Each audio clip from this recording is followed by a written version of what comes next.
Hello, this is Mr. Tokar, and welcome to your retake intervention over I can solve systems of equalities and inequalities. This retake intervention is going to focus on making sure to correct your common misconceptions, which are the most common and most frequent errors we saw you guys make on your assessment. In order to earn your retake, you must first watch this video and take notes on a scratch piece of paper. Make sure to write down everything. Alright, get your scratch paper out, something to write with, and here we go. Let's first identify the four common misconceptions we're going to cover throughout this video. These are our most frequent mistakes. The first frequent mistake. When finding solutions, students would write down all the points instead of just the points where the graphs overlap. The second most common misconception is when finding the x values where g of x equals f of x, students would write down the entire points of overlap instead of just writing down the x values. The third most common misconception. When determining if points are solutions to systems of inequalities, these are the graphs with the shaded regions, students would incorrectly identify solutions. There were many reasons. Some of those reasons include identifying points on dotted line, identifying only the point at the intersection of lines, or identifying points that were not in both shaded regions. The fourth most common misconception was students incorrectly identifying or mixing up when there are no solutions versus when there are infinite solutions. So we're going to dive into each one of these common misconceptions so that when you do your retake, you don't make them again. The first most common misconception is when finding solutions, students write down all of the points on Desmos opposed to just where the graphs overlap. For instance, let's take a look at this problem. Find the solutions to the system. Y equals x squared minus 4 and 2x plus 3y equals 9. Students oftentimes would correctly put this in Desmos, so here we have both equations into Desmos. The most common misconception is students would click on all of these gray points in Desmos and write them all down as solutions. Okay? Remember, the solution to a system is only where our graphs overlap. This green graph and this purple graph only overlap right here and right here. Although Desmos tells us these other 2 points, those points are not solutions. So here we have a solution at negative 3, 5, and we have a solution at 2.333 and 1.444.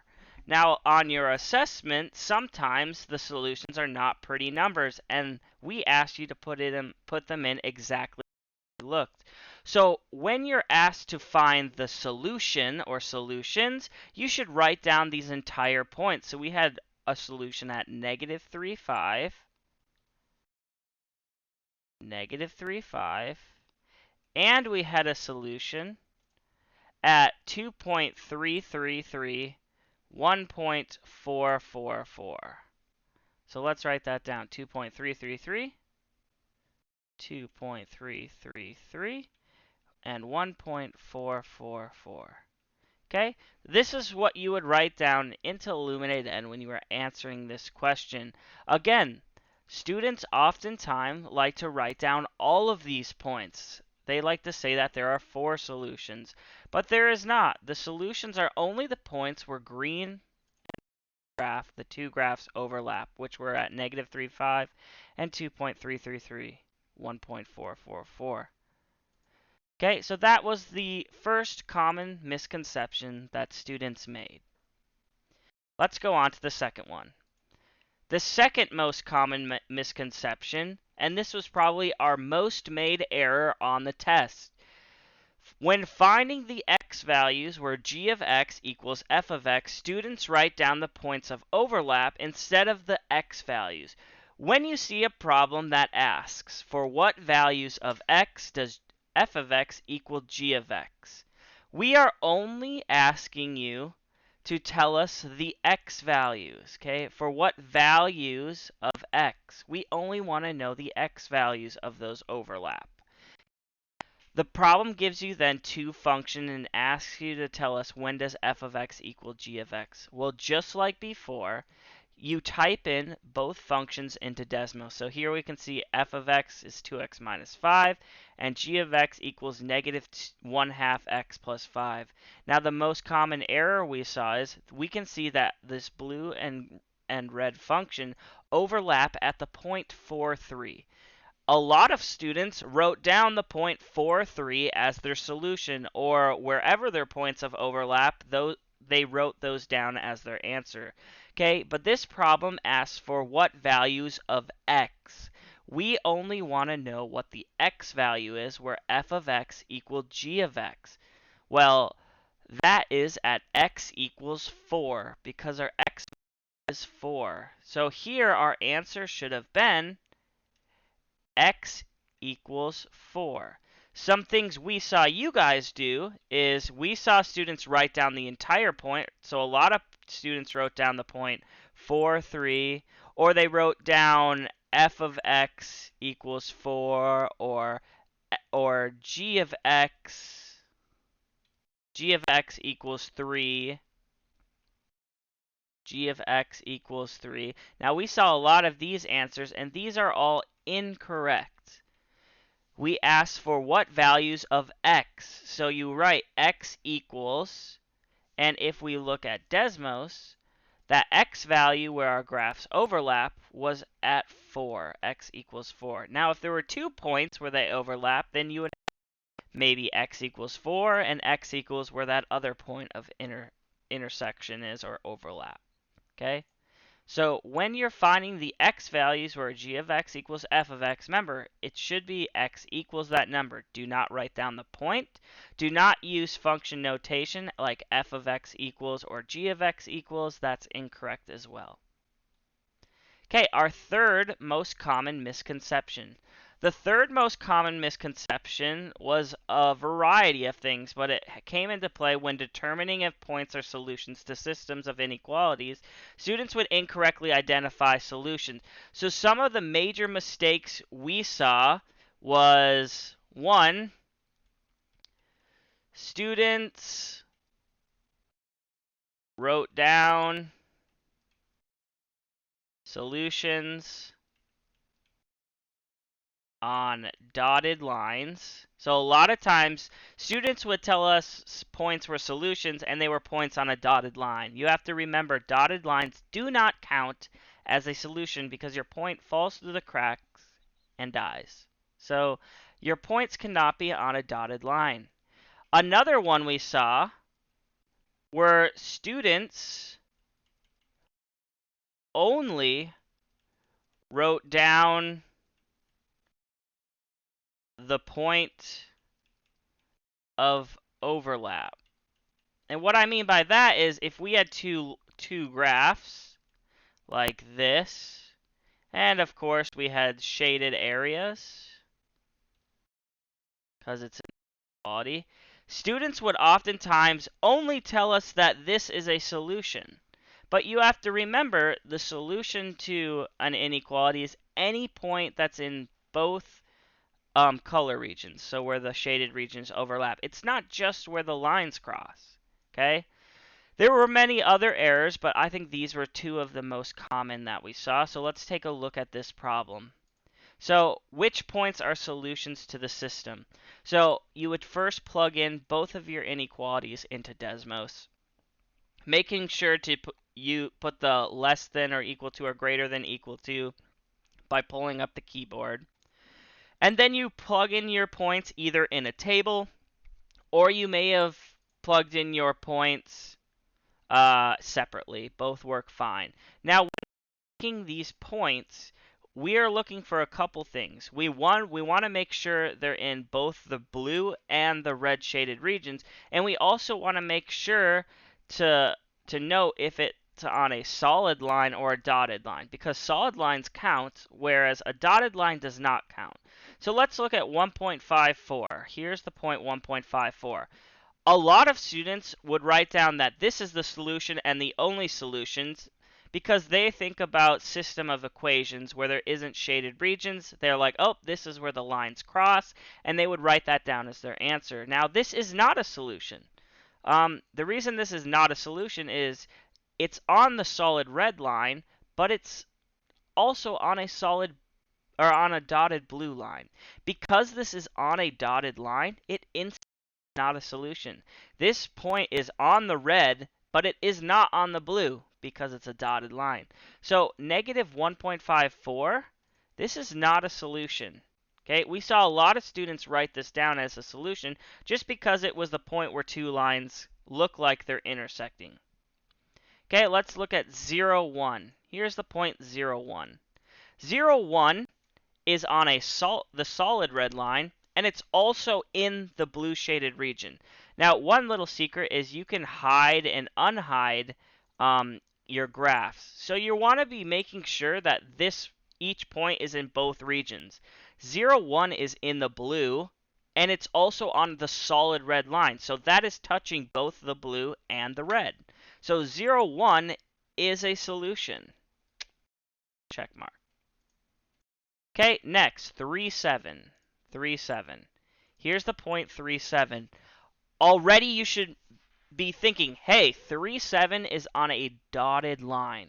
Because it's on a dotted line, we already know it is not a solution. It is falling through the cracks and dying. This point 3, 7 is definitely in the red area, but it's on the dotted blue line. So that doesn't count as being on blue. So this fails being a solution, so we cross it out. Okay, the last one is the point 2, 3. Here's that point 2, 3. Now 2, 3 is in the red and it's in the blue. We don't even have to worry about dotted lines or solid lines because it is in both blue and it's in the red shaded region. If you have a point that's in both the blue and the red, it's a solution. Our solutions are every point that's in blue and red. So any point that you pick inside of this area is going to be a solution. You just have to watch out for, hey, is it on a dotted line? If it is, it doesn't count. Whereas if it's on a solid line, it's possible that it's counting. Okay, but here's the point we have to look out for most. So many students wrote down this as being the solution and the only solution. Just because it's where the two lines intersect does not mean it's the solution. Here it failed because it was on a dotted line. So 2, 3 was also a solution. Okay, fourth misconception. The fourth misconception is a lot of students forgot about the weird things that can happen. Sometimes we can have no solutions, and sometimes we can have infinite solutions, and we have to be able to determine when do we have which one. So if we look at this first one, y equals 3x plus 2, and 2y minus 6 equals 4. After putting those in Desmos, you should see right away, like, whoa, I only have one. It looks like I only have one line. But actually, these lines are right on top of each other. They're right on top of each other, which means these are overlapping everywhere. These overlap everywhere. Since those lines overlap everywhere, so these overlap everywhere. Oop, can't spell. Everywhere. If they're overlapping everywhere, we know there are infinite solutions. Or infinitely many solutions. There's infinite. They're overlapping everywhere. This is when the graphs are exactly the same. They're right on top of each other. Okay, the alternative weird thing that can happen is sometimes we get parallel lines. So if for the second one y equals 2x plus 5 and 4y minus 8x equals negative 2, we can see these two lines are parallel. Now, a lot of you guys just like to write down these points. You guys love writing down those points as solutions. But remember, your solutions are only where the graphs overlap or intersect. These two lines never cross each other, which means we can't write down any points. If you write down the point negative 2.50, you're just lying. The blue line is not intersecting with the red line there. Same with 0.5, same with 0, negative 0.5, 0.25. These are all there to throw you off. So this system has no solutions because they never overlap. Okay? Never overlap means no solution. No solution or no solutions. Okay? So make sure you know the difference. If they're the same exact line, right on top of each other, they overlap everywhere, there's infinite solutions. Okay? If they never overlap, they never cross, they never touch, there's no solutions. There's no point where they overlap. Those are the 4 most common misconceptions, and I want you to make sure you write these all down on your notes so you can correct these mistakes. And let's talk about what your next steps are for this retake intervention. So, you finished taking the notes. What's next? So first, go ahead and submit a picture of these notes you just took into the Google Classroom. Once you're finished submitting those notes, go complete the 8 questions in the Google slide. Make sure you submit pictures of your work and you answer all of those. Also, you should make sure you're putting everything into Desmos, and all 8 problems you'll be able to check your answers. So make sure you're doing that to make sure you're doing them all correctly. Once your pictures are submitted, once you've done those 8 practice problems, then it is time to schedule a time and day you will take your retake. Okay, this is super important. Castor, McDonald, Kravitz, and we're not going to go run around and hunt you down. You need to send us an email, talk to us after class, send us a remind, however you want to contact us. I want you guys to send us a time, a period, and a date that you will be in the meet and you will retake your test. Okay, you need to take initiative and schedule the time. And we're all available, and we'll all make sure that you get your retake. But you need to schedule a time with us.